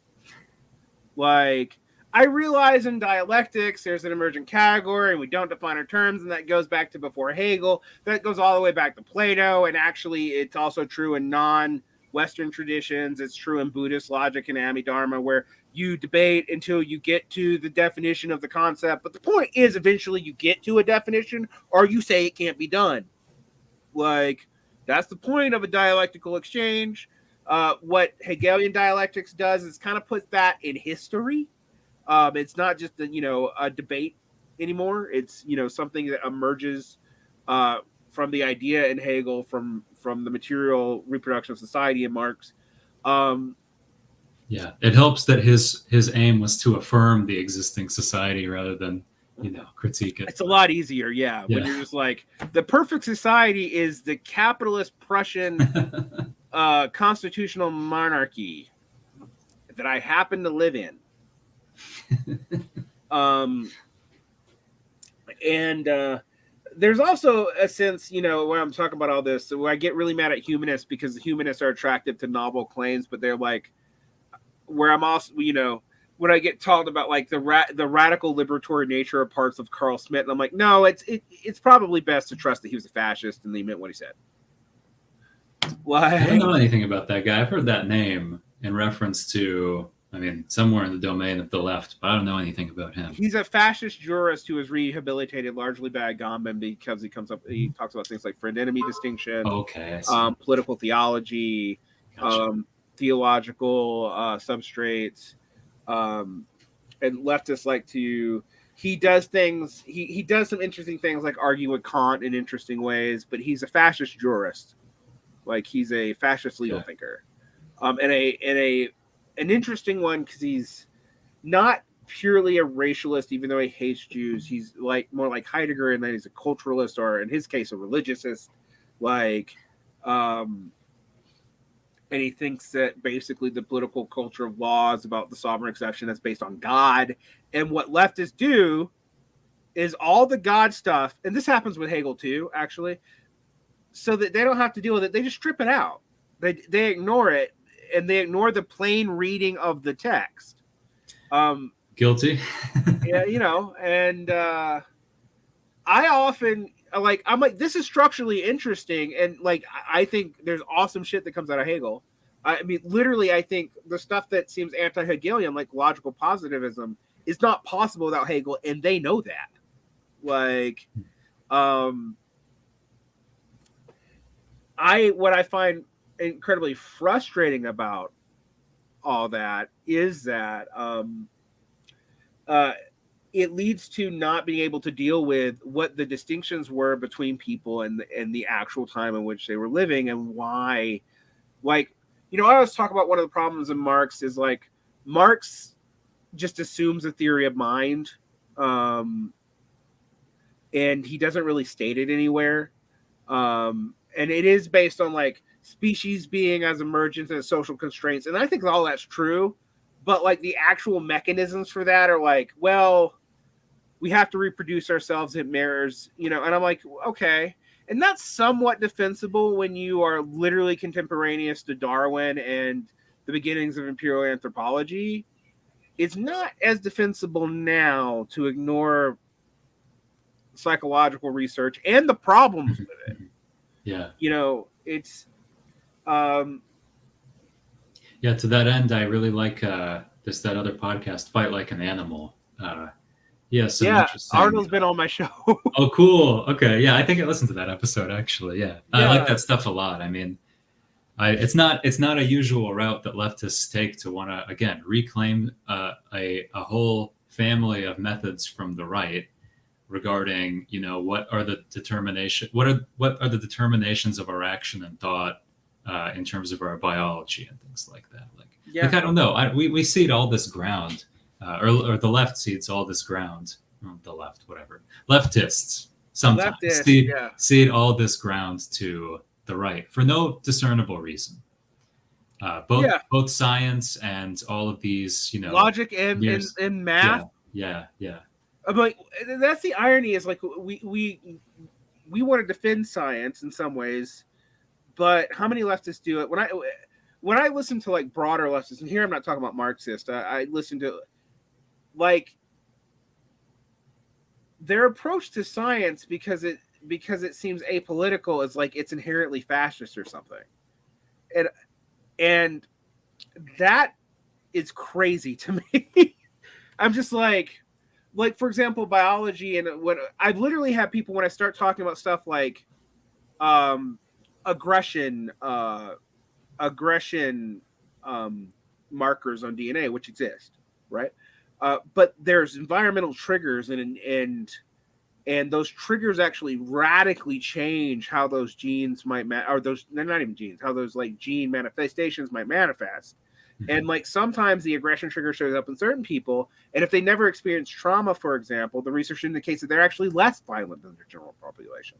And that's useful because that's something you actually have social control over, even though it's biological. And the moment I bring it up, I'll be told, well, you're playing with fascist ideas. And I'm like, that's ridiculous. Biology is not inherently fascist. It's like a fear of being wrong, I think, a lot of the time. Like, I don't know, at this stage, as a left-winger or whatever, I'm really not that like concerned about being wrong about stuff. Someone smart is going to correct me on it, but like I want to be seeking out novel ideas and making novel claims that enable me to like study those ideas. And prove them true or false. And and like do social engineering with them. I mean, like, it's not like we have this giant left-wing party that is making with authority these decisions or something, and there's all this stuff at stake. We have nothing. Like now is the time to be, pursue weird threads and stuff. Totally. And I think that's, that's useful. I think what I try to figure out is how we can do that and actually come up with viable political expressions. And I, like you, am just as skeptical of sectarian organizations.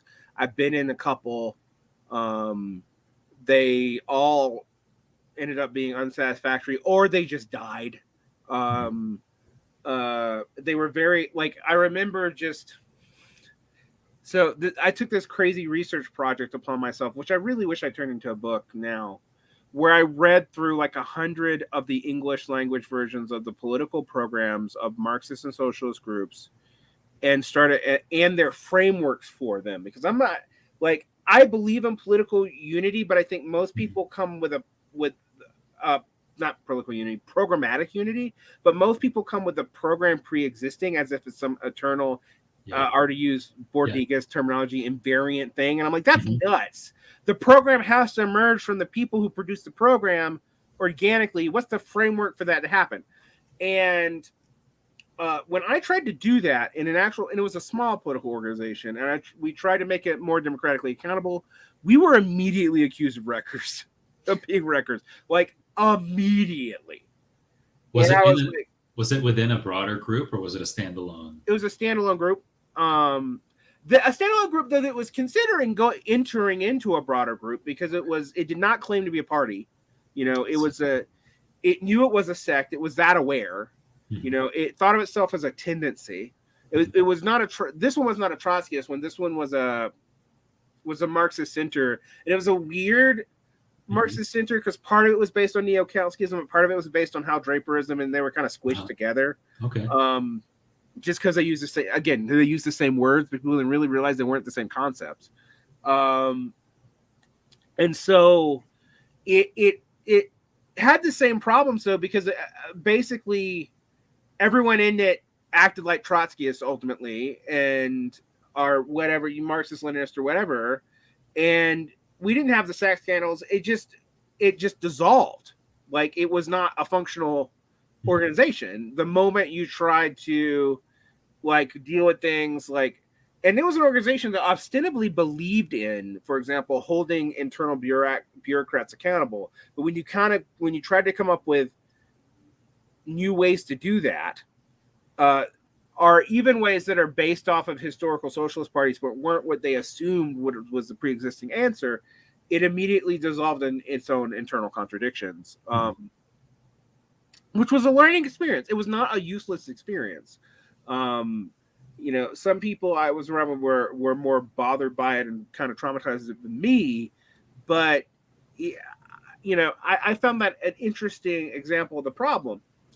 And so I've started thinking about like coordination. The reason why I'm interested in cybernetic theory is I want like these relational principles of like autopoiesis, dealing with recursion, handling and designing heuristics for dealing with feedback loops, etc., to be things that we deal with as socialists. And I am agnostic about the form or the name of the form that we use to do that. So, for example, everyone's got a party fetish, but I'm always like, but a political party in the United States does not mean what a political party meant in Germany, does not mean what a political party meant in the UK. They're different things. Like, they just, I'm with you 100%. 100%, yeah. Yeah, I'm also not, I don't go as far as anarchists and say we should forgo these things, because they are things that exist that people are already organized in. Right. There's a book by Rodrigo Nunes who uses a lot of complexity theory, neither vertical or horizontal, that talks about like, let's just accept that these parties exist, these sects exist, the unions exist, whatever. We're not like the old like anarchist or cancel communist rejection of them is not helpful. It's a non-starter, because you're rejecting already existing things where people that you need are already in and have their own, you know, cultures. And yes, you want to change that, you want to move beyond that, but you have to deal with them as existing now. And I think that book really helped me think about this in a systems perspective. Like, how do we coordinate this? How do we build feedback loops?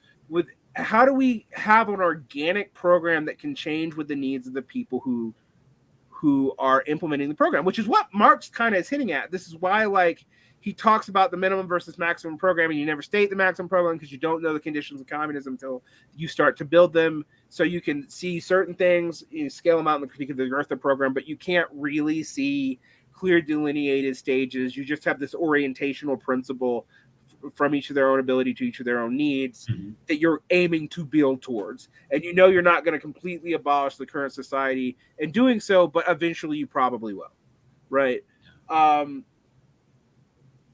that is a much more useful orientation. And it's the one that's actually kind of in Marx than like rigid pre-formulated programmatism.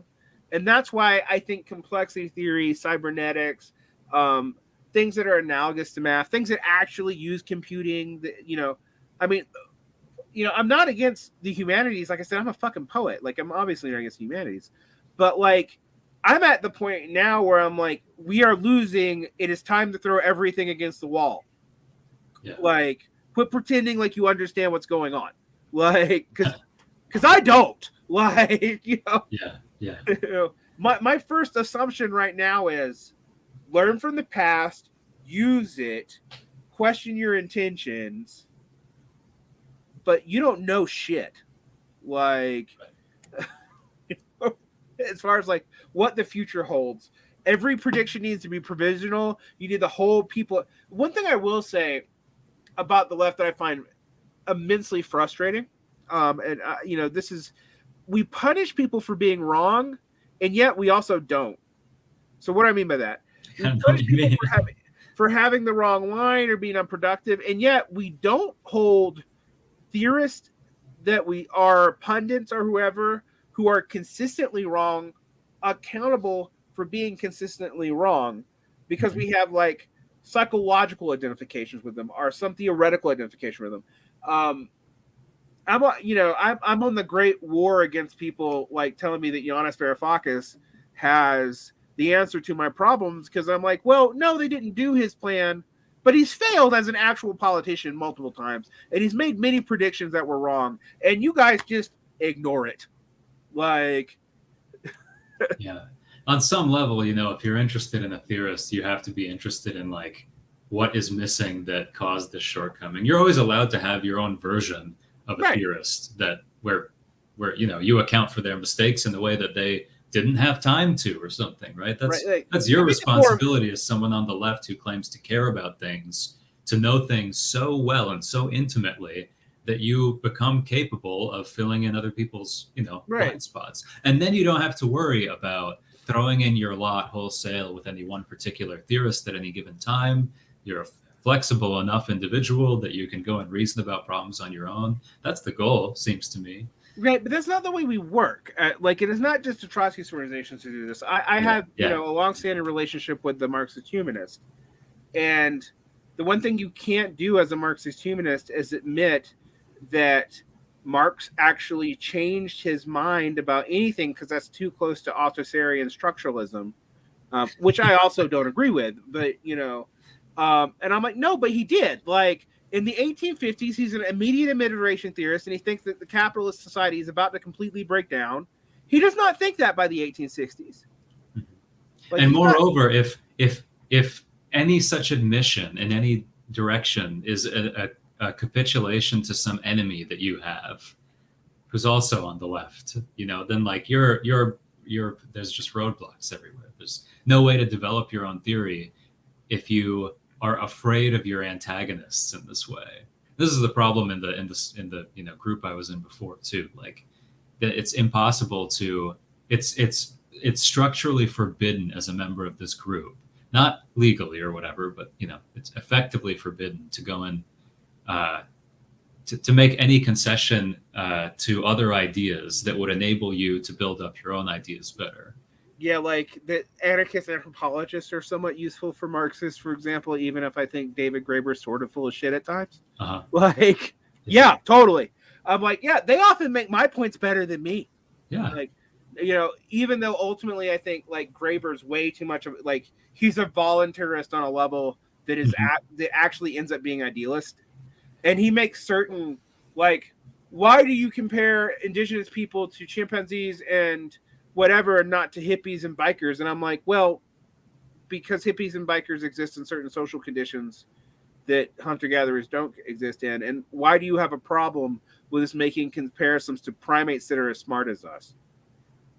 Like, I don't know if I follow, but I also don't know much of no, he has this thing that comparing primitive society, quote unquote primitive societies to other primates is inherently racist, because you're demeaning them and denying their humanity. And I'm like, one, that's a weird argument for an anthropologist to make, because I think we kind of think that, well, I know I, who have some background in anthropology, kind of think primates are pretty much humans. Like, I'm not okay with killing and eating them, for example. And two, the reason why we don't make enough, we could easily make, what I think you should ask yourself a question is maybe not why we compare like indigenous peoples who are hunter-gatherers or whatever are quote-unquote primitive peoples to primates. Why don't we compare hippies and bikers to them? That's a more useful thing, because what I actually see there is, no, we have a spectrum of behavior that exists in primates, of which we are one. Quit being special about humans. Humans are not special, except in the capacity of our tool building. There would be other species could foreseeably end up this way,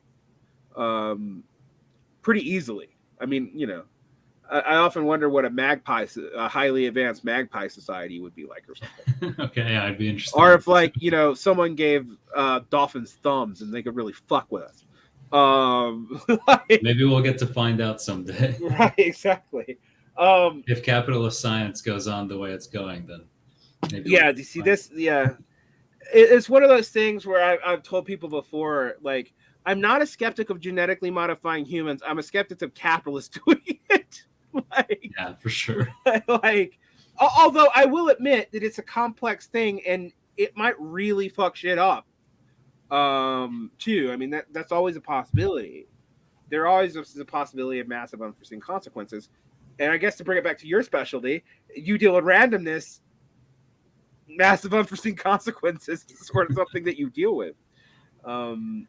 Yeah, the unpredictability, that's one of the key paradigms in randomness for from a computational perspective. Not being able to make long-term bets on the future of a particular sequence of events. What I find fascinating about that is it does go against everyone's natural intuition about numbers, that, like, oh, even numbers have random variances that'll fuck you up. Like, that does not seem obvious at all. And yet it's literally driven people crazy. I think about that David Foster Wallace book about how much havoc pi has brought upon the world, but it fascinates me how, like, the assumption that even a simple, I think math is a fairly simple system, all things considered, as far as complexity levels go. I know you can push back on that because it ends up being an infinitely complicated system, but it starts with a simple set of quantitative assumptions. But even in that system, that even though the rules, we may have made up the rules by observation or whatever, I kind of have an emergent, like, we saw things that approximated these rules, and we formalized them, and this is how they interact, right? Like, that's my assumption. It's kind of like the abducted theory of math reality. I'm neither a realist or an anti-realist. I'm sort of like, it's proximal to things that exist, but it's not like there's no, like, absolute number 4 in the universe. Like, not floating around out there. Yeah. I'm not a Platonist, and, like, a lot of my mathematician friends, even when they're diehard materialists, get all Platonisty. So I think this is why mathematicians a lot of times end up believing in God. But I mean, there's ways to be a realist about mathematical objects without being a Platonist. And there are. The most obvious one being, like, these things are just instantiated. The reality they have is that they're instantiated in the structures of things. You can't have 2 pencils in the room and 2 more and not have 4. Right. So that seems like a minimal form of realism as far as philosophy of math goes. I'm sure there's a whole million problems that more serious people than me have with this, but good enough for me. I tend, like I said, I tend to be a mathematical abductionist, because I'm like, I think at the basic level, 2 + 2 = 4, because like, there's always going to be 4. There's always a quanta of set things of which two of those things will equal, and we use the word two and the word four for that. Yes, we could do some relativistic bullshit and say like, well, 2 plus 2 could equal 5 if we define 5 differently. And I'm like, yeah, but the definition, given the parameters, given the a priori definitions, it's going to do this, and this is repeatable. And I can't think of a system where this wouldn't be true. Mm-hmm. However, the way those interact with each other leads to principles that, like negative numbers and irrational numbers and stuff like that, where I'm like, I don't know that those actually exist anywhere in the universe, but they are something that's a consequence of these principles interacting with these principles in a way that we can compute. I mean, they're good enough models for some things that exist in the universe. Yeah, although every now and then I start thinking about dark matter, which I've now been mostly convinced is real, but then I'm still like, but is it just a math problem? Yeah, I know nothing about this. All the physics stuff, all the interesting physics stuff is way over my head. You know what I love about mathematicians and hard science people? You guys are way more epistemically humble than the rest of us. Well, the audacity is not a bad thing. I love when people are like, yeah, I'm certain about this thing. Most of the time. I'm not certain about it, but I am certain about, like, well, I am certain that it's interesting to take these concepts from other fields, and I know they get abused in theory a lot. There's a whole lot of analogous, like the whole a whole Sokol hoax thing wasn't just that post-structuralists were nonsense or anti-scientific. It was also that they were using scientific language in non-scientific ways and not owning up to it. And I think about like what Althusser means by science, for example, is like roughly based on like early 20th century physics, mid-century physics, but also structural linguistics, which is not something that's generally considered valid anymore. And stuff like, and they're all analogous too. And so like, I get the problem when you're dealing with theorists who have used these concepts 2 generations removed from that, and they're scientific concepts like, say, mathemes or something, and yet they're using them in ways that seem completely divorced from any relationship to their scientific usage.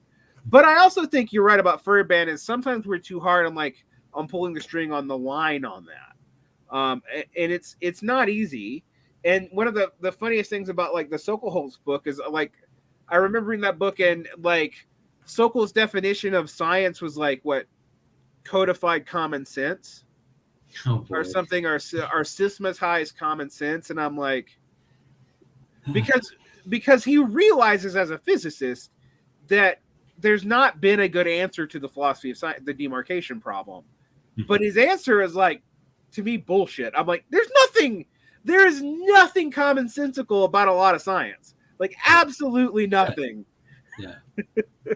Like the fact that energy and matter are functionally the same fucking thing, there's nothing commonsensical about that. Yeah, I don't understand that at all. This is just an embarrassment to me at this point. But yeah, I mean, it's cool. Like, I don't know.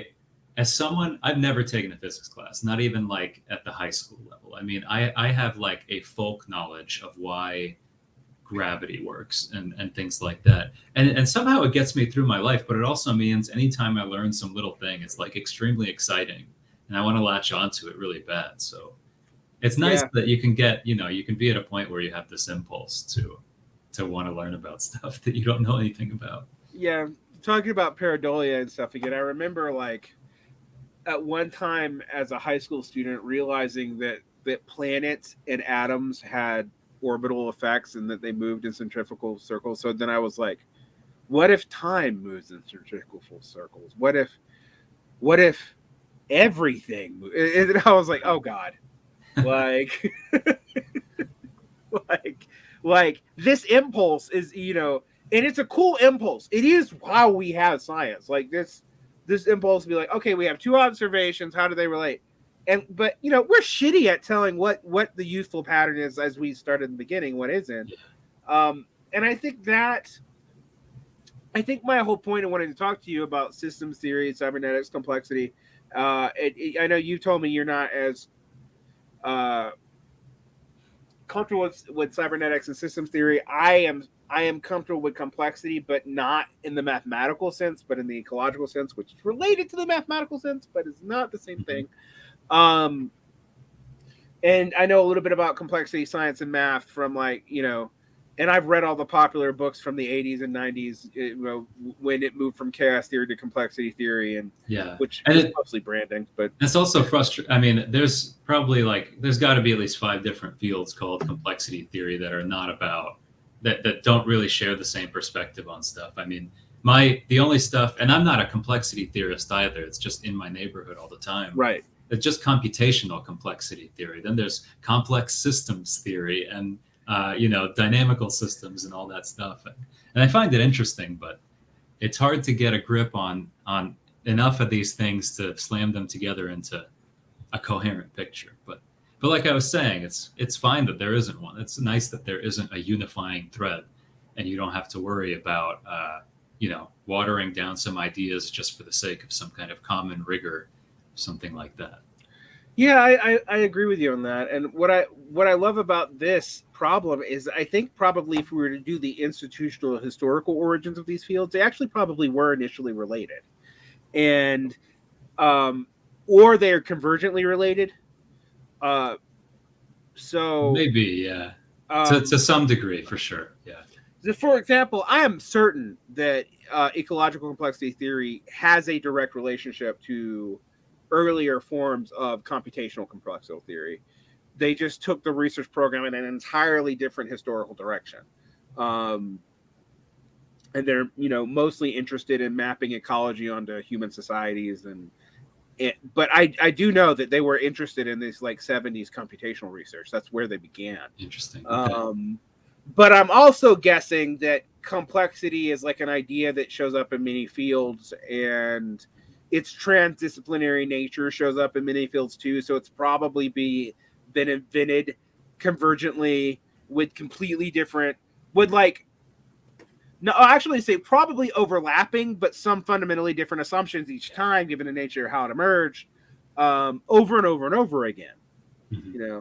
It's kind of like when you go looking for the origins of evolutionary theory before Darwin, and you find it everywhere and nowhere, because you will. You start finding it as far back as fucking Heraclitus, and yet it's not Darwinian. Because these observations that lead eventually to, having enough data for the Darwinian assumption, and then for the Mendelian synthesis, and then for Haldane to make it all fucking make sense.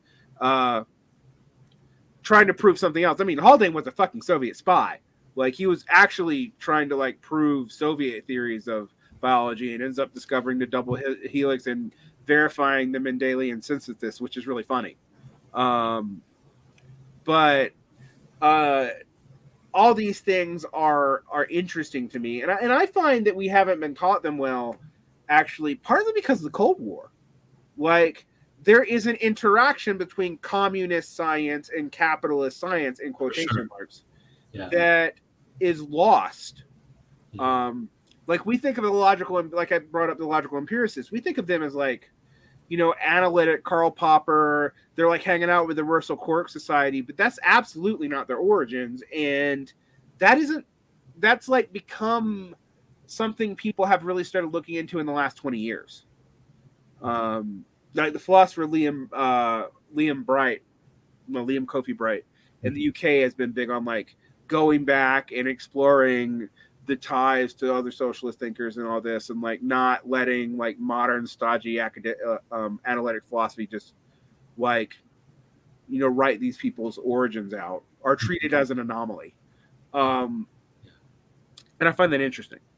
But yeah, I also think you're right, probably emerged many different times. But also, it's still interesting because as we talk about this, it's still clear to me that there's enough overlap in these concepts that we are communicating and have some similar assumptions, particularly with this computational stuff.